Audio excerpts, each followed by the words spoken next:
ধন্যবাদ সবাইকে। আজকের এই মহৎ অনুষ্ঠান যারা আয়োজন করছে তাদেরকে, যারা আমার সঙ্গে মিডিয়ার লোক আছে তাদের সবাইকে আমি ধন্যবাদ জানাচ্ছি। এটা ফুটবল মাঠ, আমার সবচেয়ে প্রিয় জায়গা।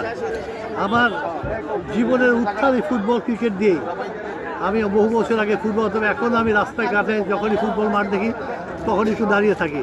তো আজকের এই আয়োজন যারা করছে তাদেরকে আমি অত্যন্ত আনন্দ যে এরকম একটা ফুটবলের আয়োজন করতে হবে। ভবিষ্যতে প্রত্যেকটা আমি ইউনিয়নে আমি অনুরোধ করবো এই ধরনের আয়োজন করতে। এই সমস্ত ব্যাপারে যত যা সহযোগিতা লাগে আমি থাকবো আপনাদের পাশে।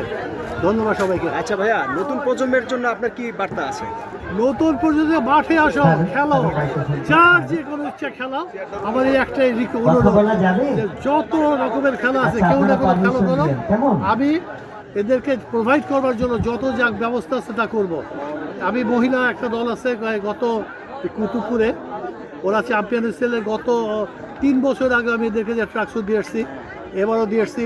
আমার বাহাদুরপুর প্রাইমারি স্কুল বাচ্চাদের চ্যাম্পিয়ন হয়েছে, ওদের আমি ট্রাকসুট দিয়ে এসেছি। শিবচর একটা মহিলা দল অল্প কয়েকদিন প্র্যাকটিস করেছে। আমি যেহেতু একসময় ন্যাশনাল টিমের কোচ ছিলাম, সেই সুবাদে এই জিনিসটা আমি ভালো জানি। রাজনীতি কম বুঝি, ফুটবল খুব ভালো বুঝি। তা আমি চাই সবাই ফুটবল খেলুক, সবাই ক্রিকেট খেলুক। যত রাজ্যের খেলা আমাদের শিবচরের গণজাগরণ খেলার, এইটা আমার কাছে সবচেয়ে বড় আমার আশা সবার কাছে। আপনারা জানেন যে যুবকরা কিন্তু এই মাদকের ইসে কিন্তু তারা সম্পৃক্ত। অনেক সময় আমরা দেখছি যে খেলাধুলা না থাকার কারণে কিন্তু তারা কিন্তু মাদকে আসক্ত হয়ে যায়। এই ব্যাপারে যদি এই ব্যাপারে আমি সবচেয়ে বেশি বলবো যার যার গার্জিয়ানদেরকে, হ্যাঁ, আমার ছেলে কোথায় যায়, আমার কে কোথায় যায়, একটু তারা খবর রাখবে। আর মাদকের ব্যাপারে আমি ওসি সাহেবের সাথে বলছি, মাদকপুর যে আমি নার্কোটিক্স ডিপার্টমেন্টের সাথে কথা বলেছি, হ্যাঁ, তারা এক একজন এক এক রকম কথা বলতেছে। যাক, আমার মনে হয় খুব শীঘ্রই একটা বড় ধরনের ঝড় যাবে যারা মাদকের সাথে জড়িত।